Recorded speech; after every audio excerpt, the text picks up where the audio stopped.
La canicule et la sécheresse sévissent en Irak de manière persistante, modifiant profondément le quotidien des habitants. Les températures atteignent des niveaux records, rendant la vie difficile pour des millions de personnes. À Bagdad, la capitale, les températures estivales dépassent fréquemment les 50 degrés. Les infrastructures déjà fragilisées par des décennies de conflits peinent à supporter ces conditions extrêmes. Les coupures de courant sont fréquentes. Elles privent de nombreux foyers de climatisation et de réfrigération essentiels pour survivre à la chaleur accablante. Les systèmes de distribution d'eau sont mis à rude épreuve, rendant l'accès à l'eau potable de plus en plus difficile. Les hôpitaux, débordés par les cas de coups de chaleur et de déshydratation, manquent souvent de ressources pour soigner les patients. Les régions rurales, quant à elles, souffrent davantage. Les agriculteurs dépendent des précipitations pour leur culture.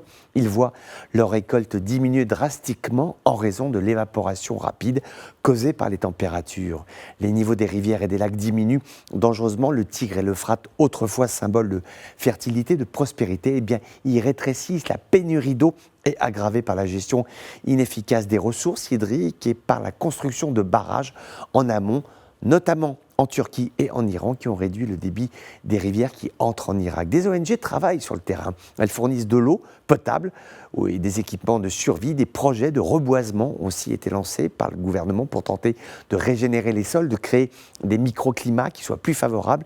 Des technologies de dessalement d'eau aussi de mer sont explorées comme solution potentielle pour pallier à la pénurie d'eau douce. Face à cette situation, les habitudes de vie changent. Les activités extérieures, par exemple, sont limitées aux heures les plus fraîches de la journée. Les écoles, les bureaux ajustent leurs horaires. Les communautés s'organisent pour partager les ressources, aider les personnes les plus vulnérables.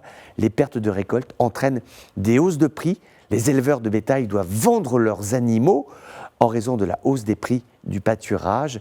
Les pêcheurs, eux, voient leur prise diminuer en raison de la baisse du niveau des eaux. Résultat, les déplacements internes s'intensifient. Des milliers de familles en Irak quittent leur zone rurale pour aller dans les villes à la recherche de meilleures conditions de vie.